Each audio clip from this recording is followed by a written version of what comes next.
Okay, so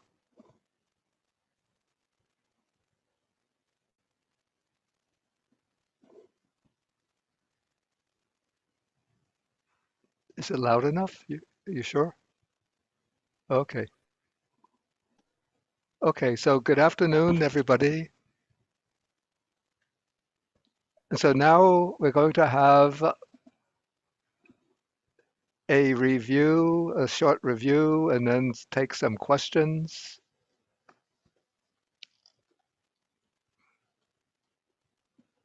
Actually, for review, there isn't really that much to say since the mindfulness of breathing is a very simple, at least apparently, it's a very simple meditation subject to explain. And so just be aware that we are using mindfulness of breathing as sort of the foundation meditation subject, as a way of developing, building up our sati sampajanya, our mindfulness and clear comprehension, aiming at some degree of samadhi, of concentration or unification of mind. Then starting tomorrow, we're going to use that whatever degree of mindfulness and concentration we've built up to start exploring more intimately and in a finer detail the nature of experience. And so now, today, and through the rest of the day and the first session tomorrow, we are aiming to build up mindfulness and clear awareness and some degree of concentration through mindfulness of breathing. And whereas I usually, when I explain mindfulness of breathing, I tell people they can focus on the breathing process wherever they can notice it most distinctly. Now, in order to build up stronger focus of mind, stronger unification of mind, I'm suggesting that we focus on the area around the nostrils or upper lip. It's a smaller area and it's a more subtle process of observation. But when we choose this area as our post of observation, then we are unifying the mind to a greater degree so that the mind becomes more focused and more, I would say, more powerful as a tool of observation. Okay, with this, I can ask if there are any questions, and only practical questions about the practice that we are doing through mindfulness of breathing or the walking meditation. And the way to ask the questions is through, you would go to on the bottom of the Zoom window, I think it's under reactions. If you click reactions, then you will see a hand symbol, and then you would click that hand symbol, which is like raising your hand. Okay, I see. Okay, I see. Now I'm getting some feedback. Okay. Okay. We begin Miriam in California, and you have to unmute yourself when you ask the question.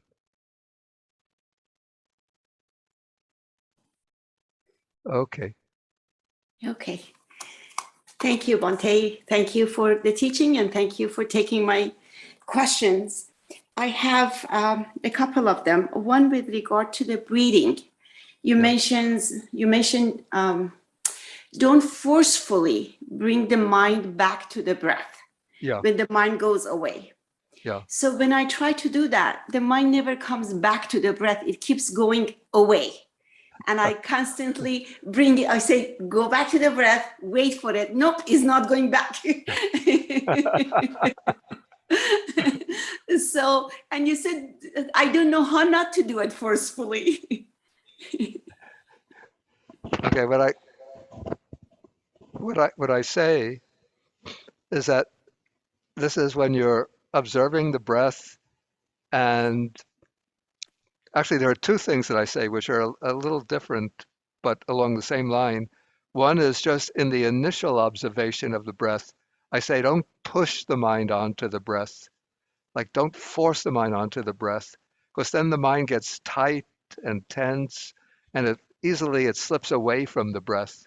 But what I say is sort of to relax into the body, and then just look for that felt sensation of the breath coming in and out, and then put the mind in that area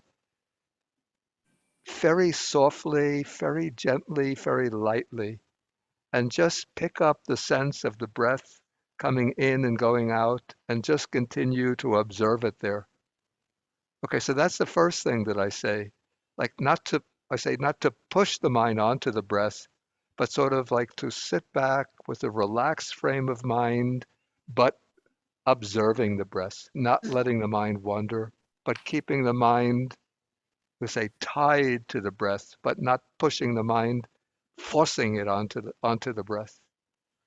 Okay, the other thing that I said is that this is when you've been observing the breath, and then suddenly you realize that you've been shopping for a birthday present for your friend. For the 2 or 3 minutes, you've been considering different things to buy for a birthday present. And then you realize suddenly, wow, I'm supposed to be focusing on my breath, not planning a birthday present. Yes. Okay. Yes. In that case, my advice is not to try to jump right back onto the breath. Because then what I found in my own experience, when you try to jump right back onto the breath, the mind jumps onto the breath and then off the breath back to the birthday present. But in my experience, what has worked is when you find the mind has completely lost the breath, you go back first to settle it on the body as a whole, the body in the sitting position, and you're aware of the body sitting. Then you become aware that the body is breathing just in a very broad way. You can feel the expansion and contraction of the chest just for maybe 2 or 3 cycles of inhaling and exhaling. Then softly and gently, you return to the felt sensation of the breath around the nostrils. That was very helpful. Thank you, Bhante. Okay. So when you are breathing, when you're feeling the sensation on the nostril, sometimes it's strong, sometimes it goes away, even though you're paying attention to it. Do you keep on still focusing on that area and keep Yeah, focusing there? Okay. that's Okay. complete. That's completely normal, completely natural, inevitable, unless one has fully mastered the meditation. But there are times when the breathing becomes softer, very softer, Yes. sometimes when it becomes stronger, sometimes where the sensation of the breathing almost is lost. If that happens, what you might do, normally we say don't interfere with the breath, but just breathe at in a normal rhythm. But if the breath becomes so faint that you can't detect it, then you could do a few strong breaths in and out to pick Okay. up the sensation again, then come back to the normal breathing. Thank you, Bhante. A question about the walking, and that's the end of my questions, would be Okay.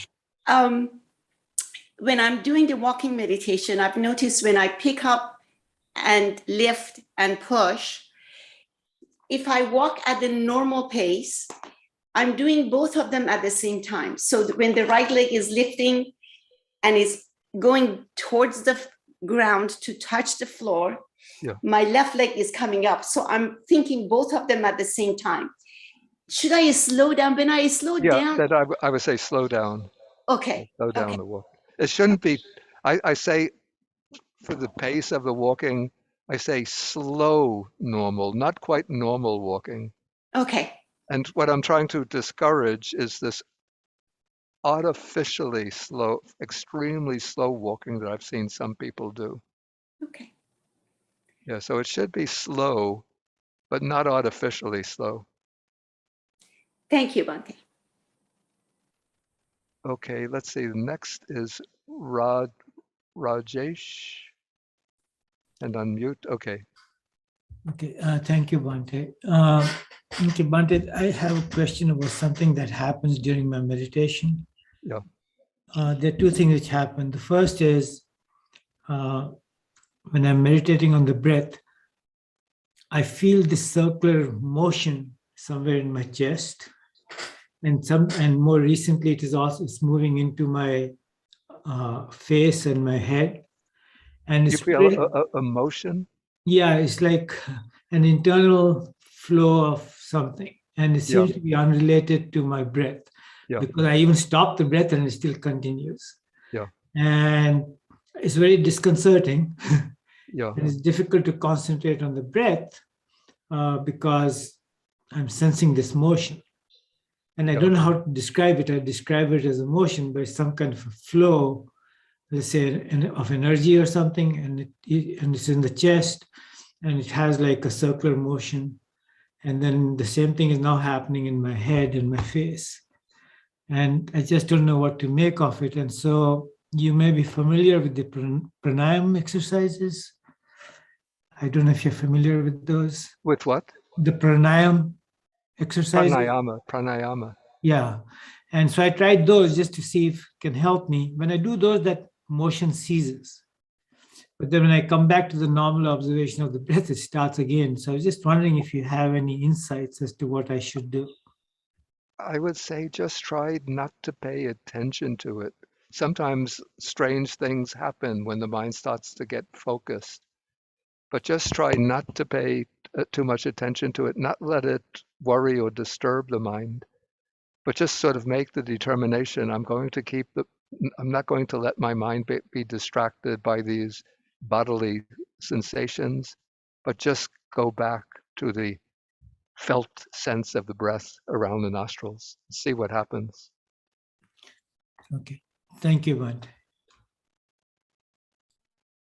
Okay, next, Enoka, and unmute. Good afternoon, Bhante. This is Bill Pirelli, Anoka's husband. My Oh. question, Bill Pirelli, I'm Anoka's husband. I see.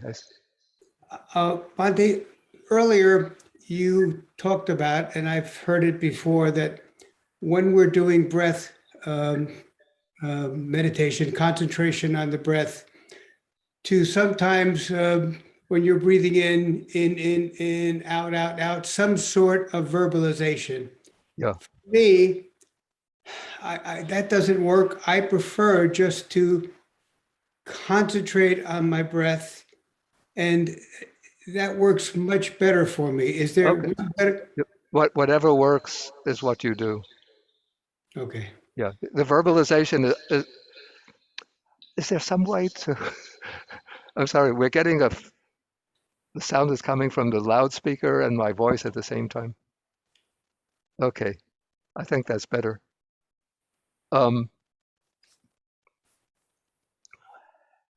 Yeah, I suggest that verbalization, or that I call it the mental noting, because it helps people whose mind tends to wander.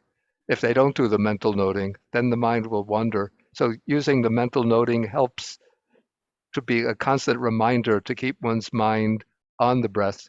But if you find it easier just to focus on the sensation of the breath without using the mental noting, then drop the mental noting. It's not. Okay. Thank you, Bhante. Requirement. Okay, let's see. Kathy W. Hi, good afternoon, Bhante. I just have a quick question regarding the posture. Yeah. This is the first time I attend any kind of a retreat, so I didn't have a lot of experience on meditation. So I have a question regarding the posture. I know that when you sit on the mat, right, the spine is supposed to be straight. Yeah. Right. But I found that if I sit on that position for a while, say 20 minutes, then my leg is so painful. And then so if I bend forward a little bit, that helps the legs a lot. So would that be okay? If you bend forward a little bit. Yeah, bend forward, so the Yeah, spine not yeah. in the upright position. It's kind of lean forward a little bit. That would ease the pain of the leg a lot. With that, Okay, yeah, then lean forward. it's okay. Yeah, but the important thing is to keep the spine straight and upright. You could lean forward maybe for a minute or two to ease the pain on the legs, then come back to the upright position.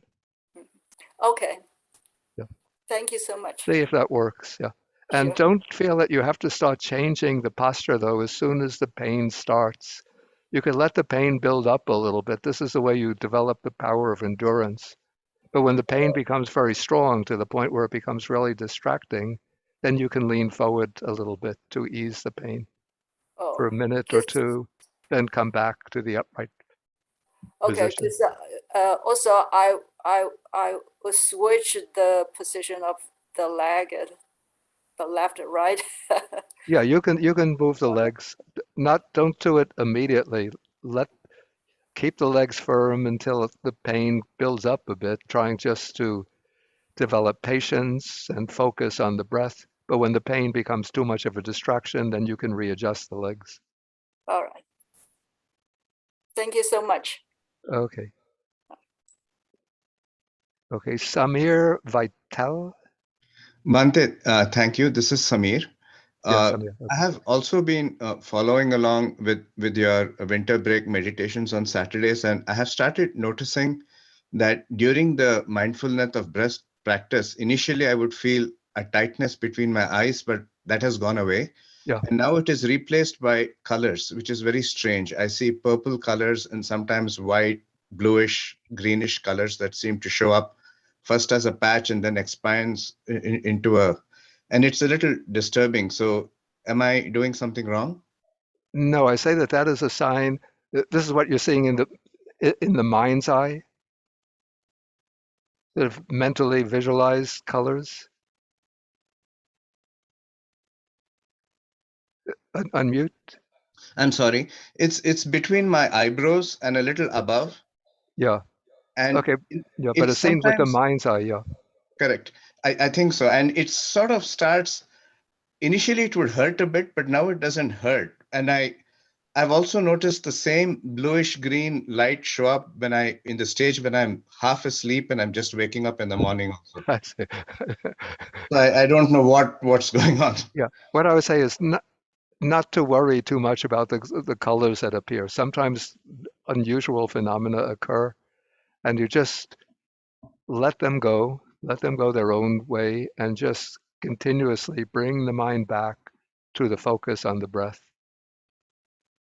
Even if the colors become more pronounced, more intense, just continue to focus on the breath and not be disturbed by the colors. Okay, I think we have one more question. This is Hashim or Hashim. Yeah, Hashim. Hashim. Hello, Bhante. Okay. Yeah, thank you. I have two easy questions and one little bit heavy question. Let me start with the easy ones. During the walking meditation, the way that I learned, it was like synchronizing the breath with the soles, with the sensation of the soles of the feet. Would that be okay, or would it? I don't suggest trying to synchronize the breathing with the steps, because then the mind becomes more entangled in trying to connect the breath with the steps. Just when you're doing the walking meditation, let the breath go and focus entirely on the walking. I see. Doesn't matter if when I'm making a pace, doesn't matter first if I put the heel or the balls of my feet? I don't know.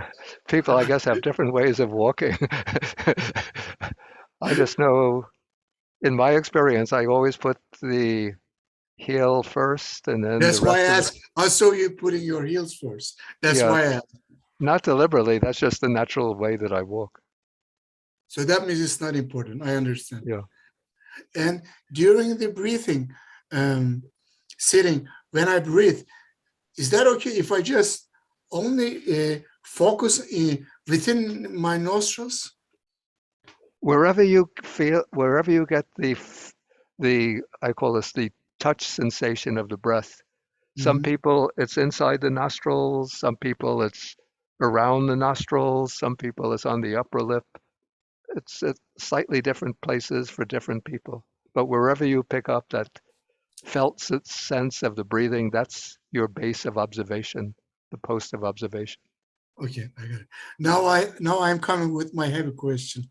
I Oh, I think thought that was the okay. I think that's I think you're the only one who can answer it. I guess so.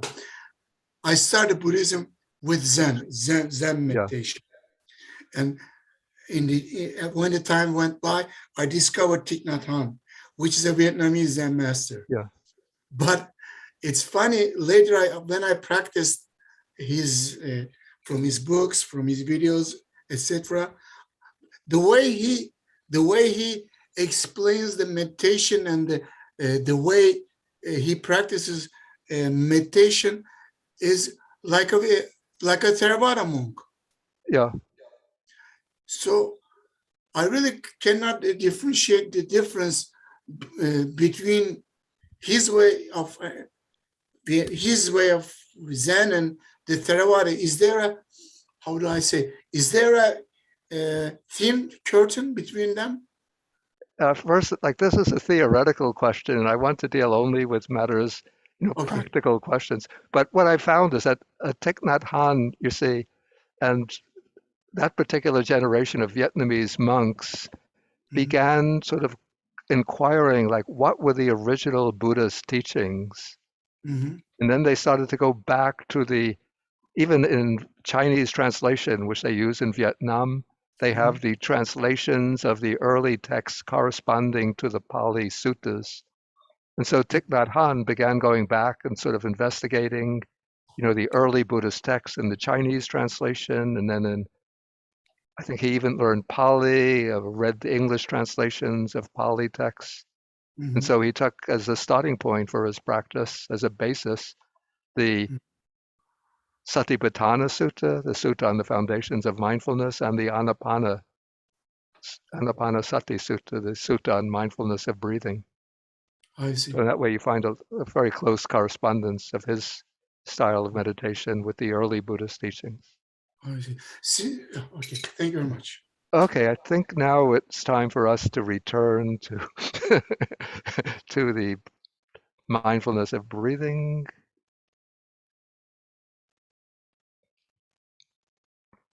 Did Samir Vital? Samir? Okay, you lower the hand. Okay, if there's another question, I see one hand has come up. I'll just take this as the last question. Hema, hey, Hema, hey. Thank you, Bante. And I'd like to check whether is it wrong to do walking meditation and close the eye? When the path is clear, I thought, can I just close my eye? There's no obstruction. Can I or not? Or should I not? You can close the eyes, but be very careful. There's But no obstruction. When I walk that path, okay, you could close is them. it wrong? No, I wouldn't say it's wrong. It's just that it's a little, it could be a little Okay. dangerous if there's some obstruction in the way and you crash into it. Not But all the steps, but I okay, think part of it, I just feel like yeah, closing my eye and focus on the walk. It's okay, yeah? that's okay. Yeah. Okay, sadhu. Thank Okay. you. Okay, so let us take our sitting position again.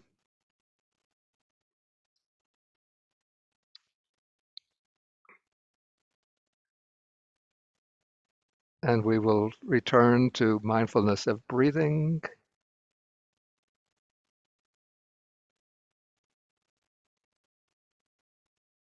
We'll be doing a 45 minutes session.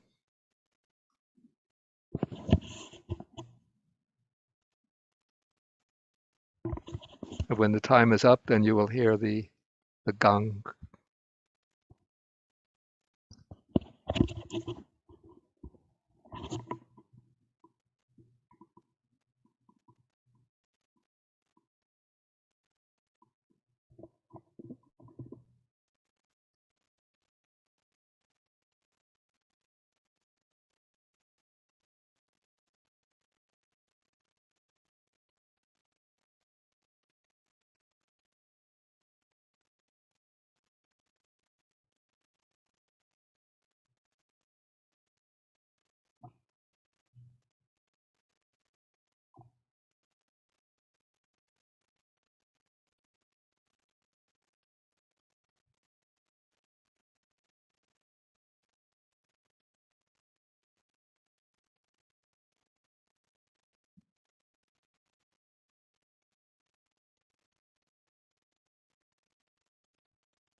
Okay,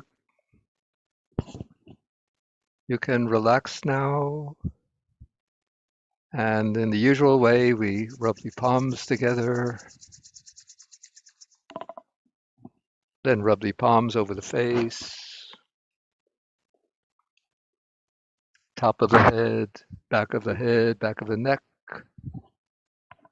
shoulders, then down the lower back to the buttocks, down the thighs to the knees,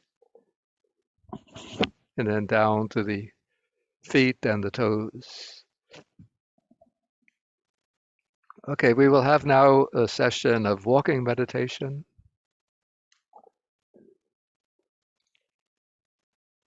And again, just to repeat the instruction, the objective is to be mindful as possible of each step, being mindful of each step in its entirety, right step, left step, right step, left step, till you come to the end of the walkway. Then mindfully you stop and stand, mindfully you turn, turn, turn, then you walk back to the starting position.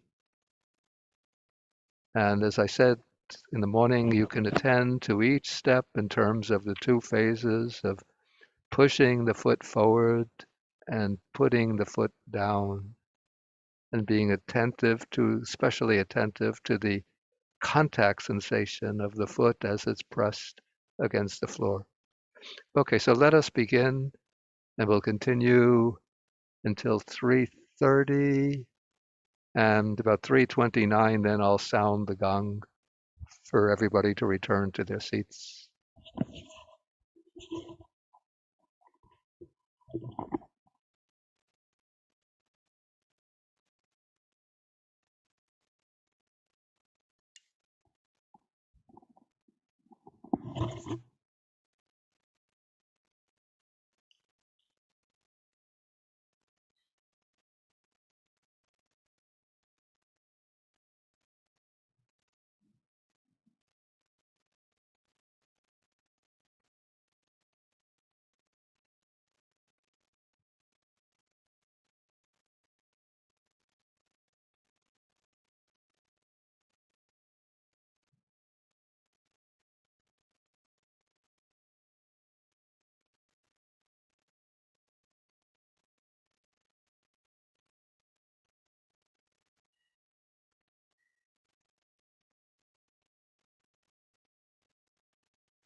Okay.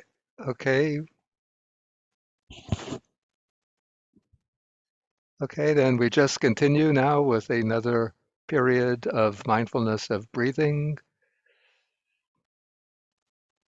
And this will be a 40-minute session, 40-minute sitting.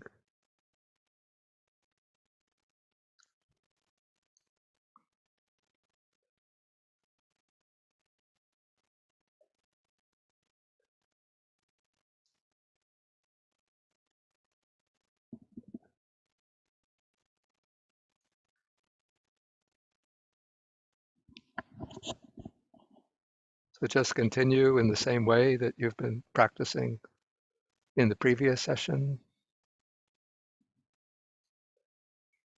Remember, sometimes the concentration becomes good and strong, and then it seems that you've finally mastered the mindfulness of breathing. Then there'll be another round of thoughts come swelling up, and then you've completely lost the breath.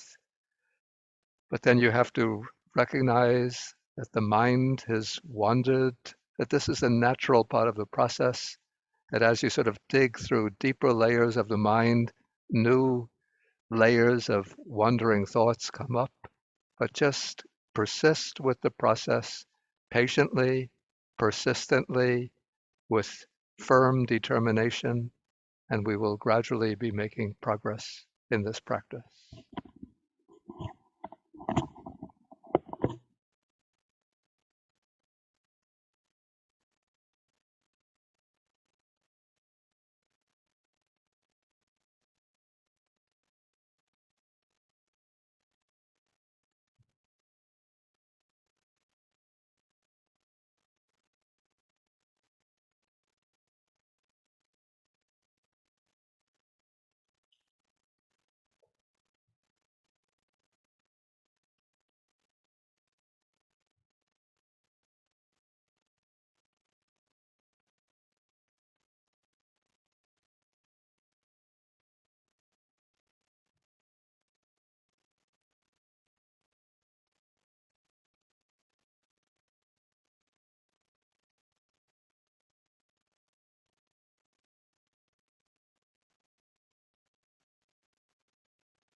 Okay, you can relax now in the usual when we end the session in the usual way.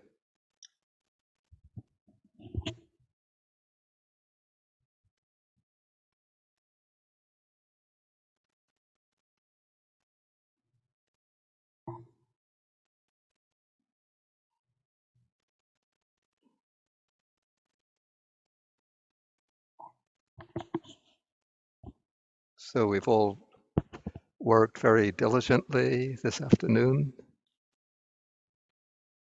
And now 4:10 to 4:30, we have a tea break. Okay, so now when you take your tea break, again, try to maintain the mindfulness through the whole process of preparing the tea, sipping the tea, or whatever other drink you're taking. And then come back at 3:30, I'm sorry, at 4:10. I'm sorry.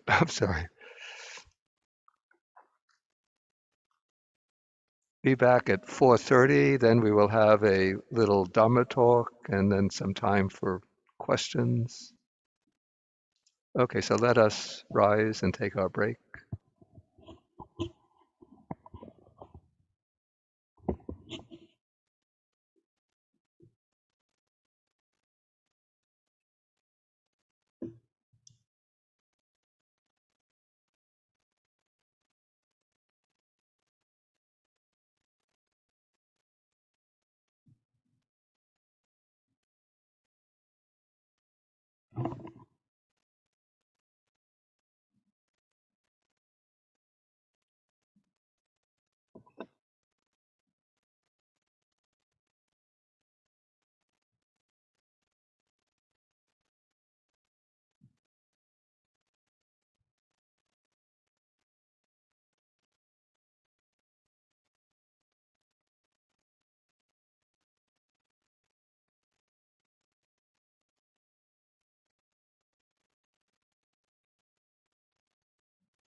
Pandey, we cannot hear you.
They don't hear me? We hear you now. Okay. Okay.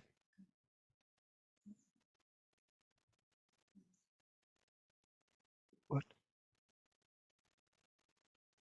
Okay, you hear me now? Yes, Pandey. Oh, okay. How about here? Is my voice okay? If you can't hear so well in the back, you could come here.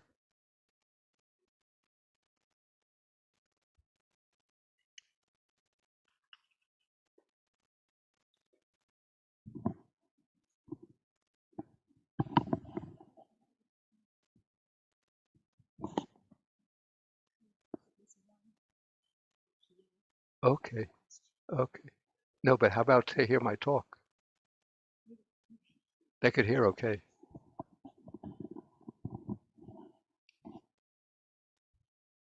Okay, so we will begin. I'll begin with the salutation to the Buddha.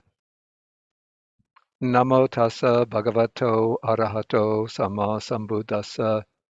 Namo tassa bhagavato arahato sama sambuddhassa. Namo tassa bhagavato arahato sama sambuddhassa. Okay, this evening I want to speak about some general features relating to the practice that we've undertaken today and over the next few days, which is the practice of Satipatthana, and which has been elaborated by the Buddha in the famous Satipatthana Sutta, and also in a group of suttas that have been collected in the Samyutta Nikaya into one chapter called the chapter on Satipatthana. And the word Satipatthana, grammatically, it's a compound of the word sati, which means mindfulness. And then the second part of the compound is a bit ambiguous. There's two ways to interpret that word. One is to see patana as an abridgment of upatana, which means setting up or establishing. So in that case, satipatthana is the establishing or setting up of mindfulness. And the other way to understand the word patana is to see it as a kind of condensed form of patitana, which means a support or a foundation. So in that case, we have satipatthana as the foundations of mindfulness. So both interpretations are possible, and translators have used one or another of those renderings, either the establishment of mindfulness, or the four ways of establishing mindfulness, or foundation of mindfulness, the four foundations of mindfulness. And when the Buddha begins the Satipatthana Sutta, he uses the expression, a kaya no muggo. And that expression has sometimes been translated as, this is the only way, or this is the sole way. Or I've even seen a translation, this is the one and only way. But I think that translation is not correct. The word ekayano is a compound of eka, which means one, and a word ayana, which means going. And then we have the word muggo, which means path. So I understand a kayano muggo to be a path going one way, a path going in one direction. Or if we use a modern terminology, we could say it's a one-way street. It's a street without forks, without detours, without branches. A street, it's not like a two-way street in which traffic can go in either direction, but it's a one-way street. And so when you enter upon a one-way street, that street will take you straight to the end point of that street. And then in the Satipatthana Sutta, the end point of that street, the destination of that path going in one direction, in one way, that is indicated by the expressions that follow the opening declaration. So it is the path going in one direction towards the purification of beings,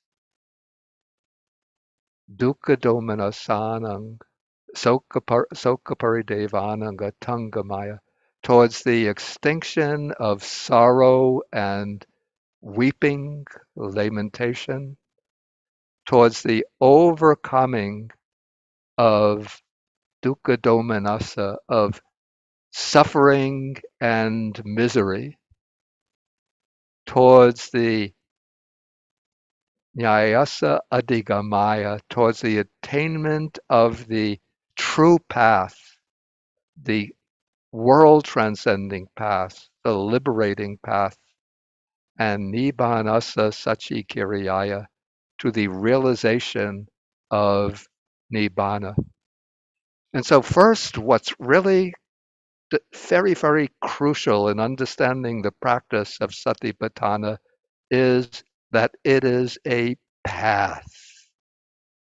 In fact, it's part of the Noble Eightfold Path, of course, is one of the factors of the path, the factor of right mindfulness, samasati, right mindfulness. But it is also taken out from the Eightfold Path and made a path within itself. And as a path, like any path, it has a starting point, it has a process of movement. One moves from the starting point along that path, and it's a path that has a goal or a destination. And the way I would see it, the starting point for the practice of Satipatthana, the foundations of mindfulness, the development of mindfulness, is us, ordinary human beings immersed in the, you could say, the ocean of dukkha, the ocean of suffering, bound in the cycle of repeated birth and death, with minds governed and dominated by all of the defilements. And so without Satipatthana, or without the Noble Eightfold Path, without the light of the Buddha Dharma, we just remain immersed in this ocean of becoming, in this round of becoming, in which we might experience some pleasure, success, enjoyment, some meaningful accomplishments, but the ultimate result of our life, the ultimate culmination is in repeated encounters with sorrow, with grief, with suffering. The suffering of encounter with what we don't like, suffering of separation from those that we love, from things that we like, the suffering of not being able to fulfill our desires. And so we start off immersed in this you say the swamp of suffering, the ocean of suffering, or the swamp of defilements. And so what keeps us trapped within this ocean, which keeps us sinking in this swamp, are the defilements of the mind. And to beyond this ocean of suffering, beyond the swamp of defilements, there is the far shore, what we call the para, the beyond, the further shore, which is nibbana, the state of liberation. And our goal as followers of the Buddha's teaching is to cross this ocean of dukkha and arrive at that secure, sorrowless state beyond the round of repeated becoming. That is to arrive at the ultimate goal, which is nibbana. And sorry, we're getting the echo again. Okay. Okay, so the purpose for the Buddha's arising in the world, the sort of fulfillment of his mission, inspired by his great compassion, by his practice over countless lives of fulfilling the paramitas or spiritual perfections, is to discover, to realize in its fullness the path to liberation and to make that path known to the world. And so the path in its fullness is enunciated and elaborated as the Noble Eightfold Path. But we could say that the core practice, really at the heart of the Noble Eightfold Path, is the practice of Satipatthana, the practice of the foundations of mindfulness. So we could say that right view is the factor that shows us the true nature of our condition, shows us our existential situation, and directs us towards the goal of liberation. Right intention, the second factor, provides a direction to the mind. The motivation establishes the intention in the mind. And then the three morality factors, right speech, right action, right livelihood, form the essential foundation for the practice. But the core practice itself is the integral play of right effort and right mindfulness. So right effort is the factor of energy by which we apply ourselves to the practice. And I think all of you who have been with us through this whole day of practice can see that this practice requires effort, and effort depends on energy. It is by arousing our energy that we make the effort to undertake the practice. And the practice itself is the practice of developing the four foundations of mindfulness. And what's very special about the four foundations of mindfulness is that, let us say that the particular task of this practice is to take us out of the domain of mental constructions, mental fabrications, mental formulations, and put us in direct contact with our immediate experience. The problem, I would say, sort of that lies at the root of dukkha, the root of suffering. Usually we say it's the fundamental cause of the defilements, but the way the defilements manifest in the workings of our mind is through propelling, creating, constructing mental formulations, mental fabrications, by which we interpret the world to ourselves. And once we construct these mental formulations, these mental fabrications, then we tend to live in this world, this fabricated world, the world of mental constructions, and we lose touch with the actual concrete reality of our own immediate experience, our own direct experience. Maybe to take a kind of example of how living in the world of mental constructions can have even disastrous consequences. Well, we could take many, many examples, but take the case of a person who plays the stock market. And there are actually many cases like this during the Great Depression, when the Great Depression broke out in 1929. So somebody who depends so much on playing the stock market, and they have all of their wealth invested in stocks, and then the stock market crashes, and then they become filled with such despair that they think, my life is worthless. I have no more value in my life. And then they'll climb to the roof of their building and jump off the roof and take their own life. So what has happened here, and again, this is an extreme example, but sometimes the extremes bring out the essential meaning, where somebody is evaluating his entire life on the basis of something that just has purely symbolic value, just a number, a set of figures in the stock exchange, which maybe represent the value of stocks, purely monetary figures. And because those monetary figures have collapsed and declined, he thinks, my life is worthless, and he takes his life.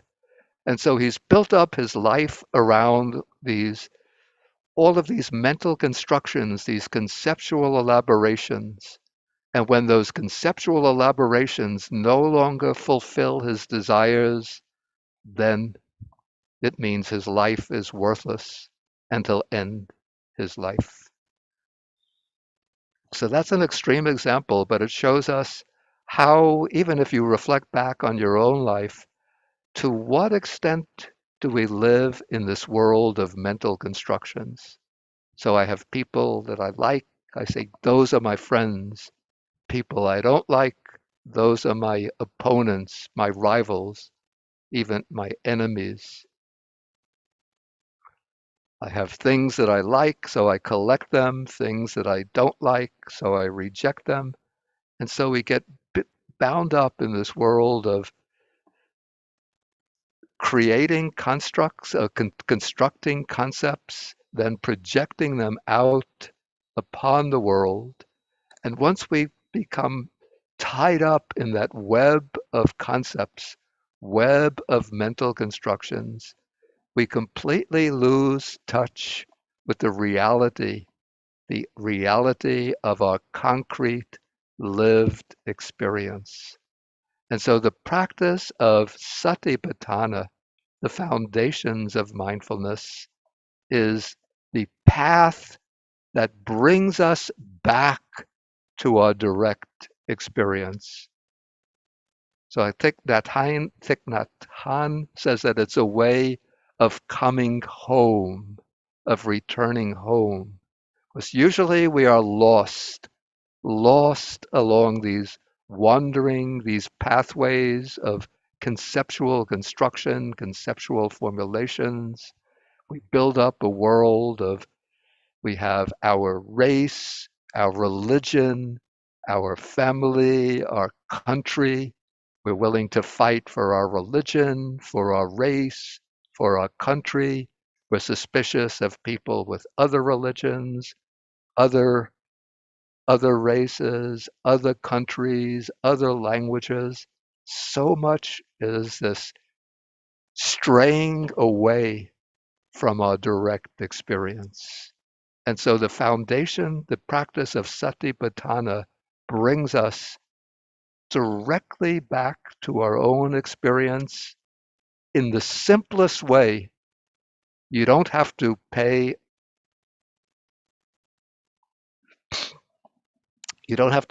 any admission fee to get back to your own experience. Of course, a lot of meditation courses these days sometimes charge very, very high costs. But to come back to our own direct experience, ultimately, it's a matter simply of bending the beam of awareness back upon ourselves to observe the factors, the constituents of our own experience.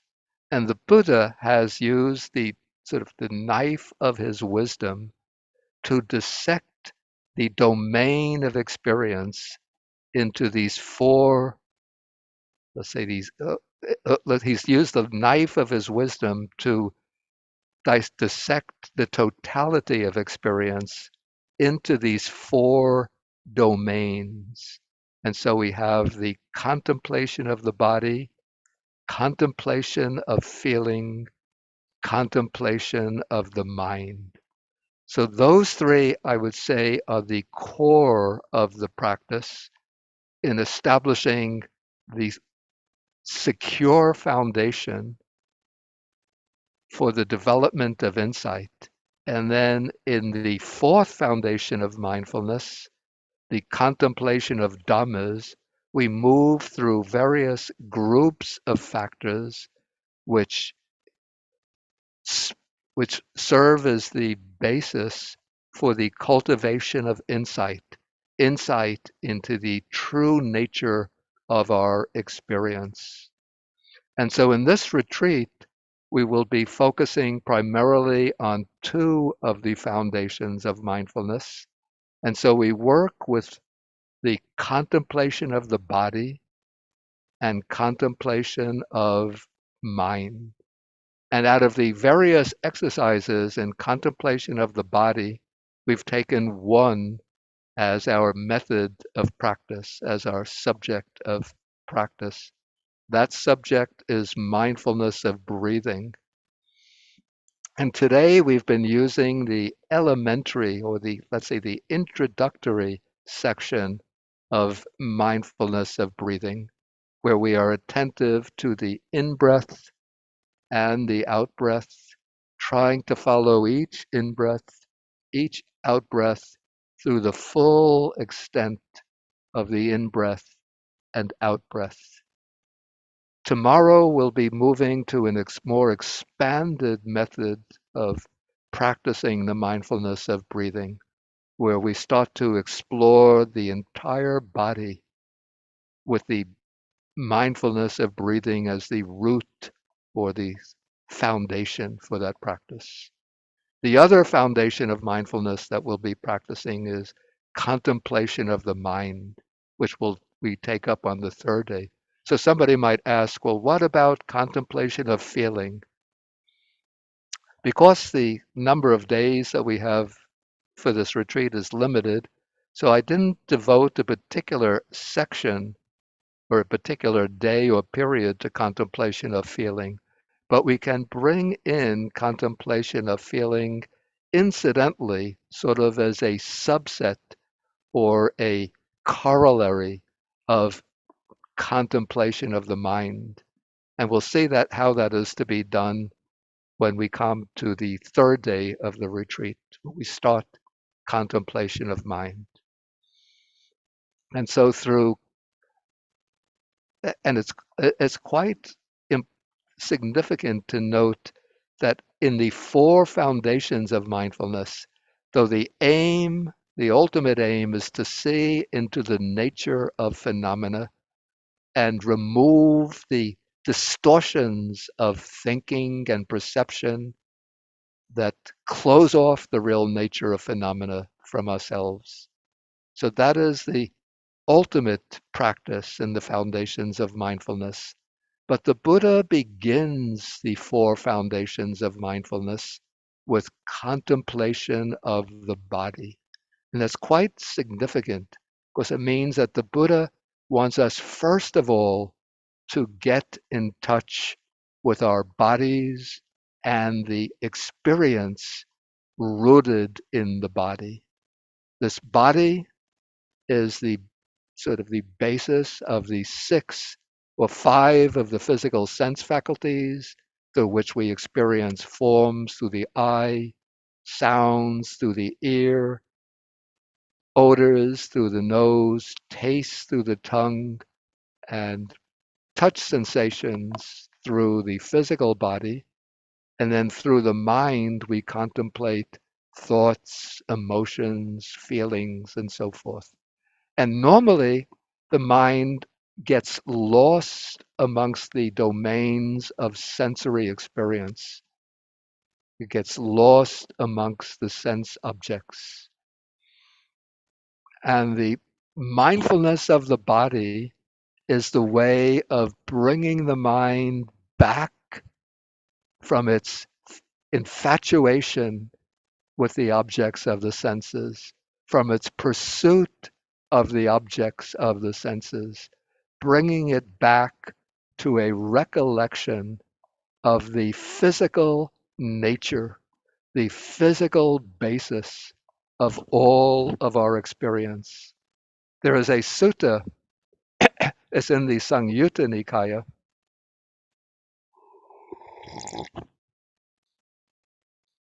where the Buddha uses a simile to illustrate the importance of mindfulness of the body. He says, suppose there is a man who takes 6 animals. I don't remember what they all are. A monkey, a dog, a jackal, a snake, a bird,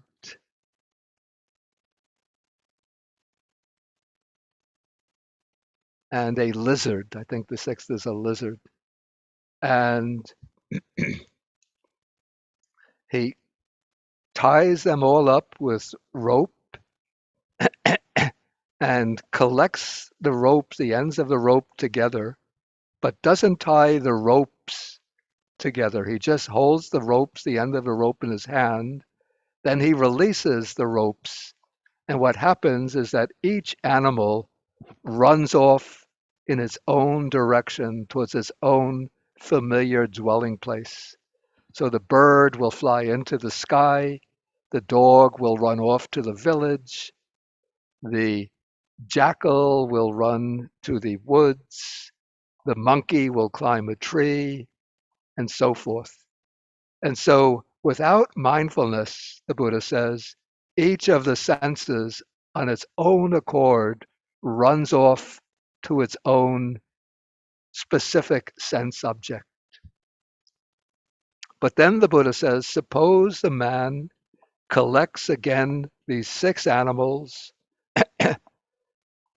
takes the ends of the rope,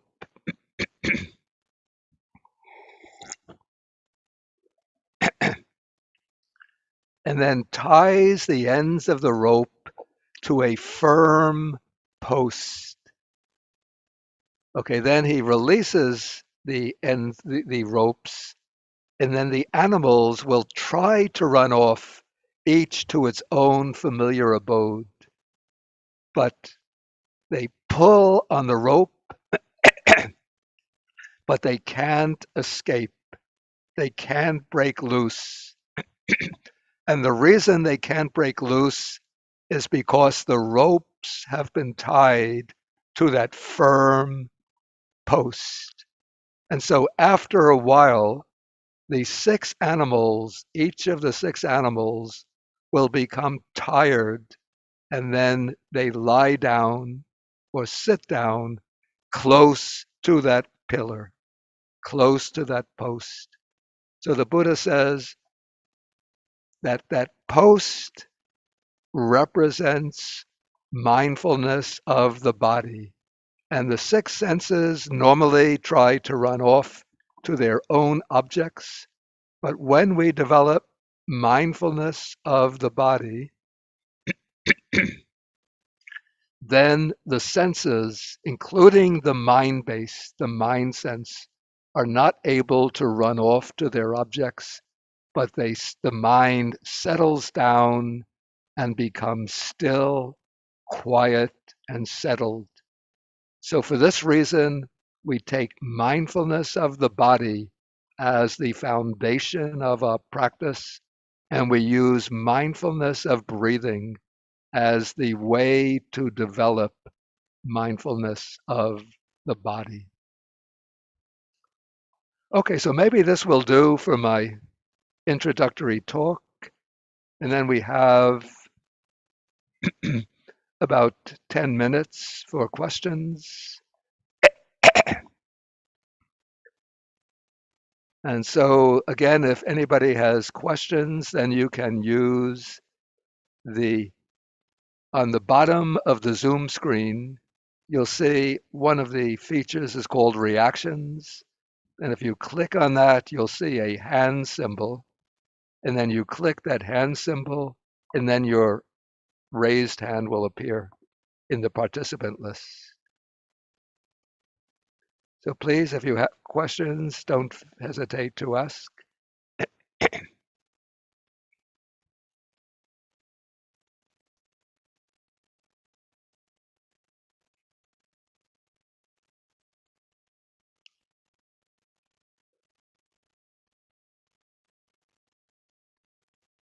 Okay.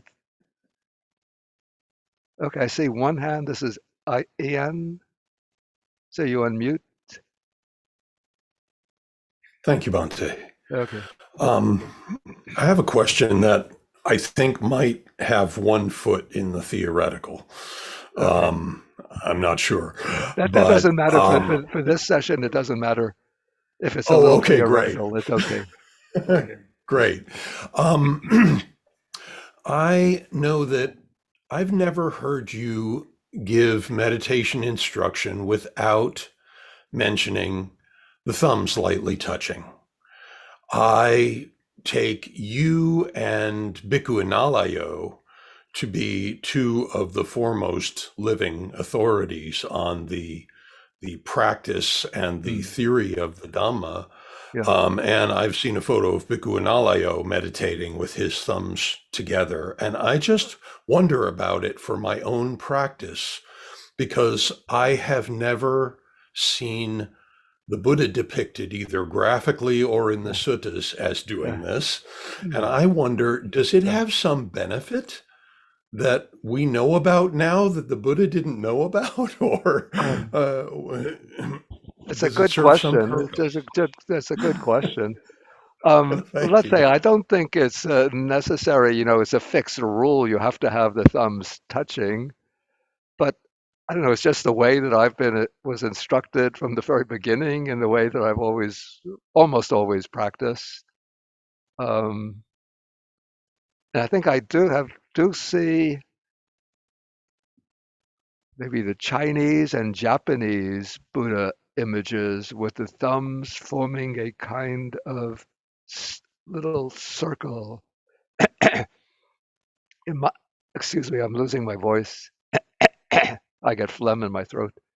It might have something to do with the theory, maybe of Indian medicine and Far Eastern medicine, that there are the two forces of the yin and yang, or the positive, negative energies of the body, which are sort of, when the thumbs are touching, then those two energy fields are conjoined to allow for like the smooth flow of energy through the body.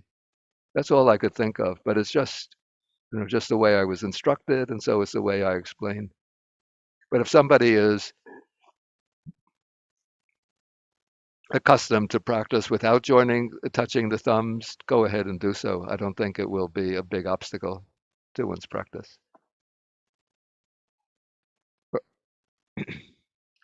Okay, I see another hand, Rajesh. And again, you can unmute. Okay, you're open now. Yeah. Bhante, so in the practice of mindfulness, you're paying attention to the body, the mind, and the consciousness, and the Dhamma, the objects of the mind. And I'm wondering, from your perspective or experience, how mindfulness practice is different for people who had, let's say, a lot of childhood trauma versus people who have not had that trauma. Because it would seem to me, if there was a lot of trauma, what you're doing is you're reviving that trauma in a sense, right? Making the practice more difficult. Yeah, if a person has had a lot of traumatic experience early in life, it might be that actually intensive meditation practice should not be recommended for them, because that could bring some maybe disturbing factors up to the surface of consciousness and then cause some disease and even a lot of internal disturbance. In that case, there are probably people who are using types of mindfulness meditation to help and to treat people who have suffered from traumatic conditions. But I think in that case, the practice of mindfulness should be done under the guidance of a teacher or a therapist who is experienced, who has that kind of experience in working with somebody who's been troubled by traumatic experiences. Yeah, that would be my supposition. Okay, thank you. Yeah, but if everybody has had some disturbing experiences early in life, so if those come into the surface of consciousness, if it's not really utterly upsetting and utterly debilitating, try to work through that through the various processes of mindfulness. But if it's really debilitating, then it's not the kind of thing that one should do, the kind of practice that one should undertake, particularly in an intensive setting. One could use like short periods of mindfulness under the guidance of a therapist skilled in that particular training. Okay, I see the hand of Leliati, Leliati. Bhante. Say again? Leliati. Leliati. Thank you, Bhante, for picking me up.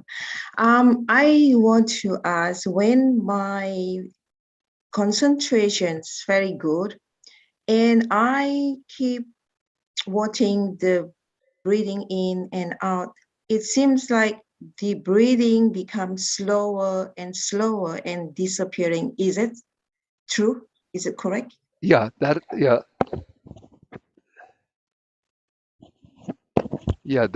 happens. That is quite common. And what the advice given when that happens, when it seems that the breathing has become so subtle that you think that the breathing has stopped. Okay, two ways to deal with that.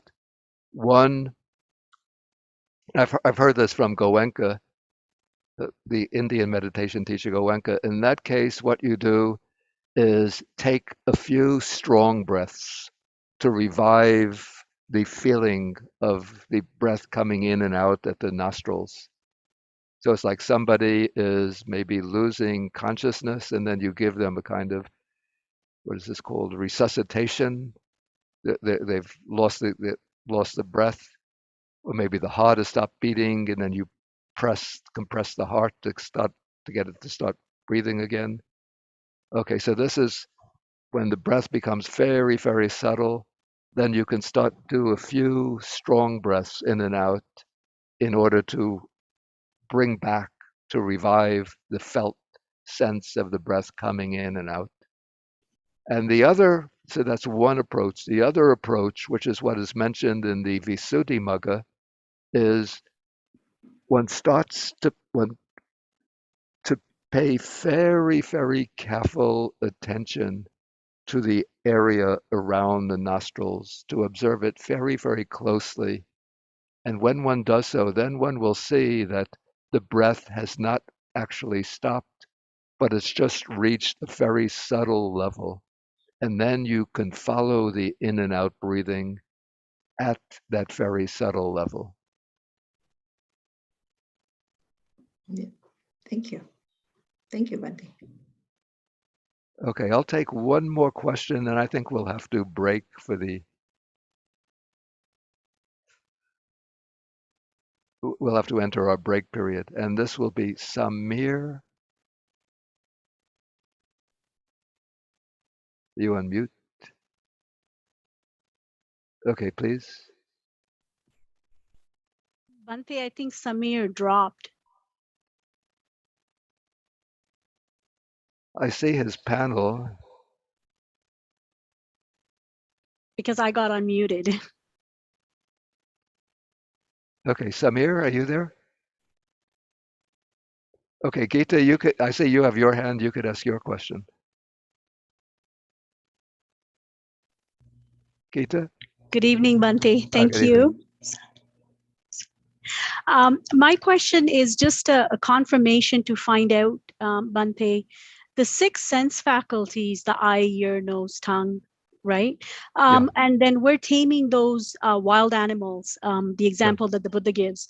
So the difference between an awakened being and a worldling or even someone on the path is that when these different sensations arise and we contact each one with our consciousness, we would use awareness, mindfulness, and noble Aryan wisdom in order to rein those animals in from running wildly. So, for example, the Arahant would absolutely know exactly as these thoughts arise when the senses contact, right? So basically, we're trying to train our mind and tame those beasts. Yeah, that's right. Yeah. That would be the goal. Yeah. Well, it's not the ultimate goal, but that is course, like part of definitely, the Bhante. training to gain mastery over the senses so that we're not Exactly. enslaved to the senses. Okay, Bhante, that was it. I just wanted to confirm that. Thank you, Bhante. Okay, so now we're going to have to end our talk and the questions, and then we'll have now a session of the chanting. This will be the evening liturgy, the evening recitation, and Venerable Mangala will conduct that. And so you conduct that from here. And let me get the file for him.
Okay. Can everyone hear me? Yes, Bhante. Okay. And can everyone see the chanting?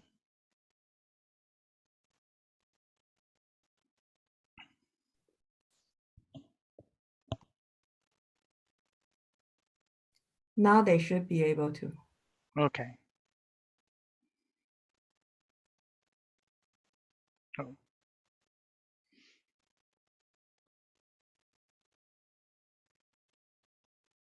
Okay.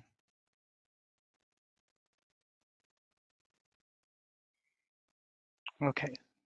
So this evening chanting will be the same as we did in the morning.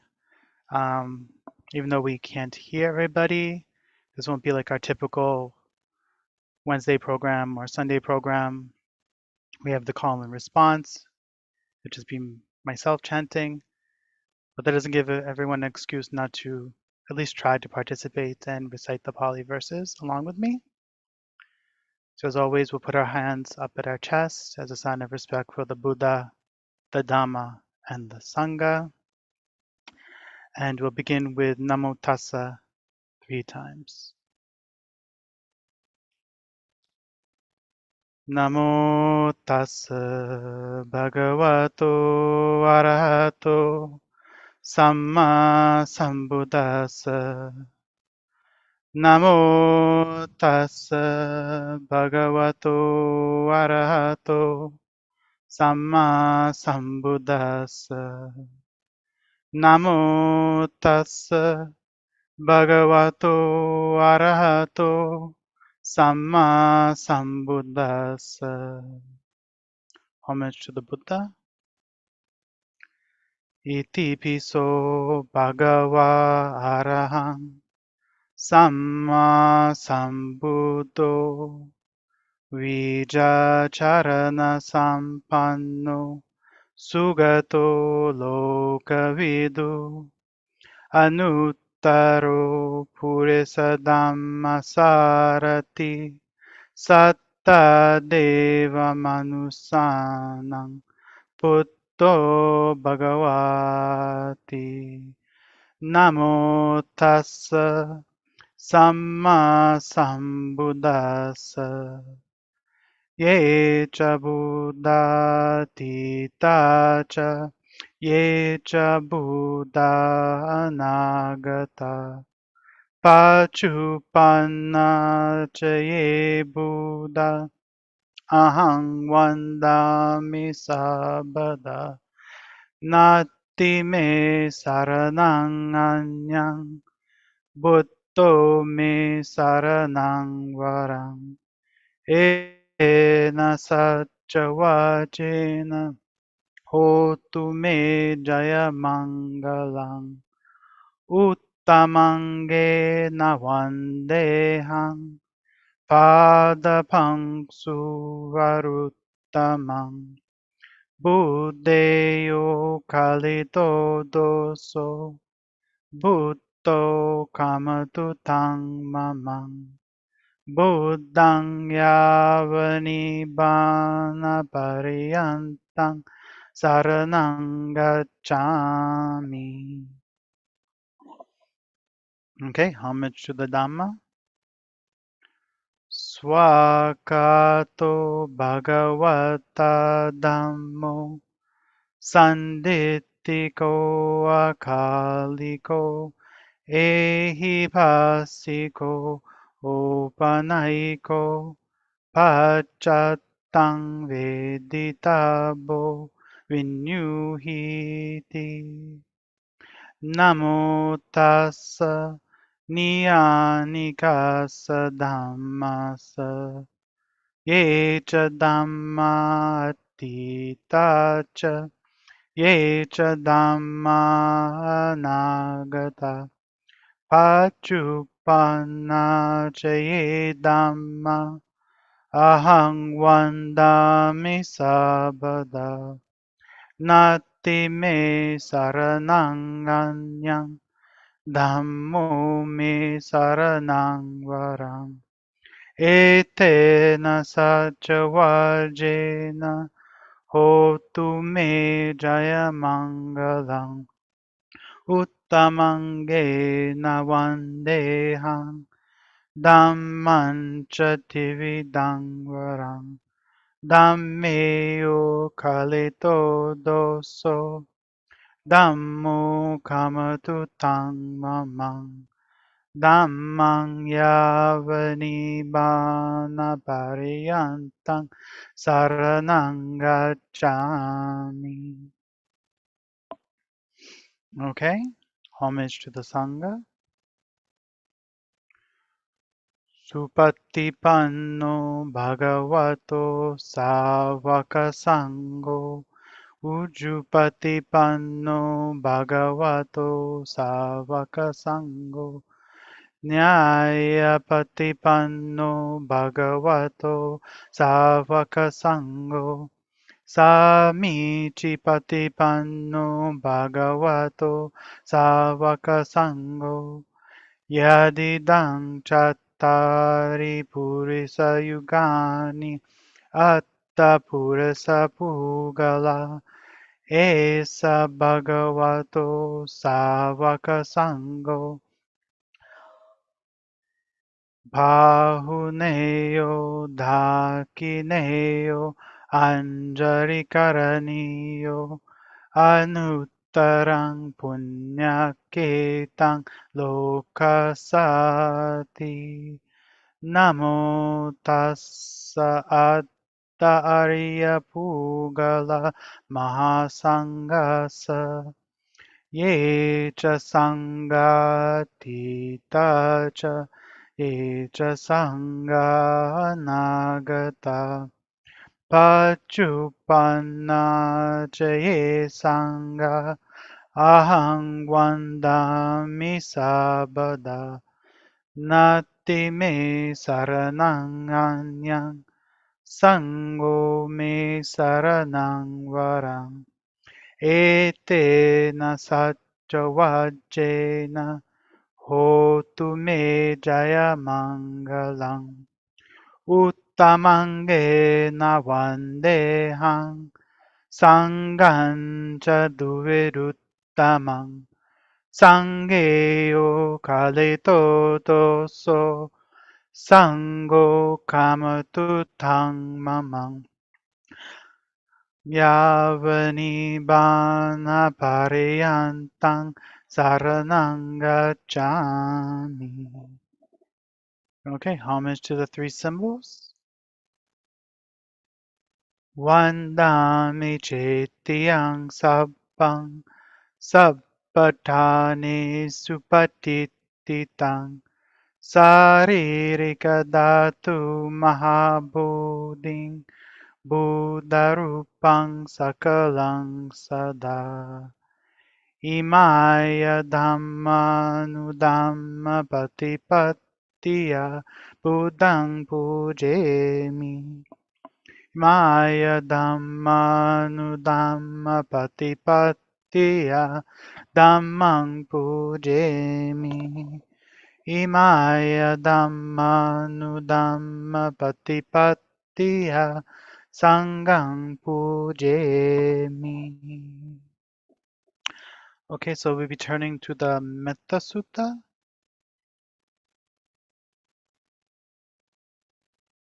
Once I find it. Okay.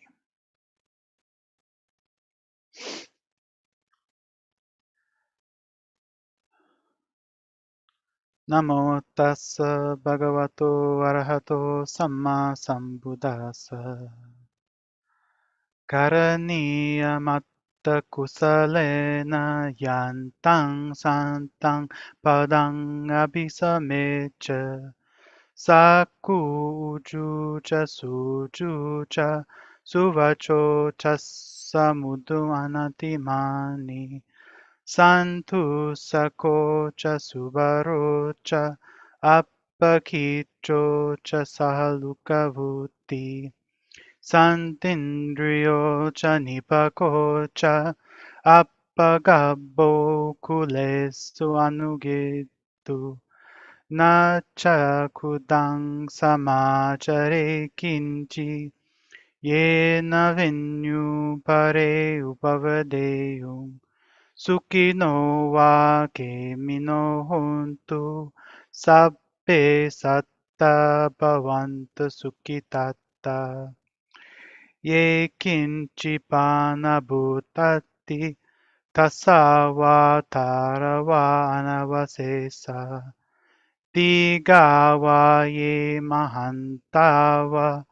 majjima rasaka nukatula Dittawa ye adita ye chadure vasanti avidure Bhutawa sambhavasiva sabbe satta bhavantu sukitata Naparo parang nikupeta nati manyeta katancinang kanchi Viaro sana patiga sanya Jnanamanya sadukamicheya Mata yata niyang putang Ayusa eka putang anurake Evampi sababhutesu Manasang bhavare aparimanang Metancha sabalokasming Manasang bhavare aparimanang Udanga tiriyancha Asabadanga verang asapatang Titancarang nisinova Sayanova yavatassa vigadamiddu Etang sading ariteya Brahmametang viharang idamahu Titincanubhagamasilawa Dasanena sampanno Kame suvineyagedang Nahi jatu gabbaseyang Punareti Etena satchavajena sotite hotu sabada Etena satchavajena sabarogo vinasatu Etena satchavajena hotu te jaya mangalam Sabityo vivajantu Sabarogo vinasatu Mate bhavatantarayo Sukhi digayuko bhava Bhavatu sabba mangalang rakantu sabba devata Sabba buddha nubhavena sada soti bhavantu te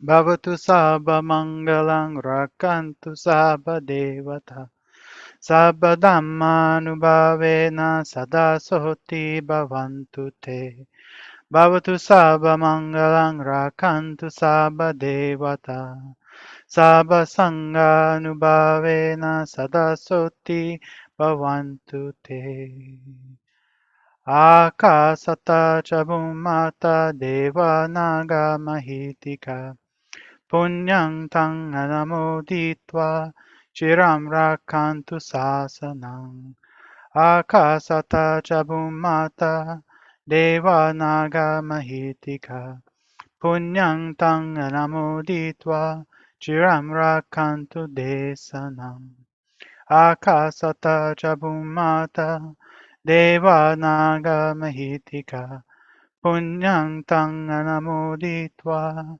Chiram rakantu mam param Imena punya kamena mame bala samagamo Sattang samagamo hotu Yavani bana pattiya Idang me punyang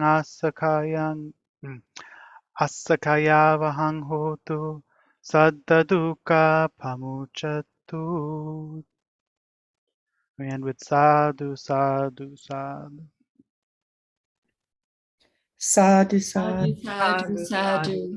Thank you, everybody. Thank you, Bhante Mangala. Thank Thank you. you. Thank you. Okay, so we'll have a break till 7 p.m. or wherever you are. So we'll see you all back at 7. Thank you. Thank you, Bhante. Thank you.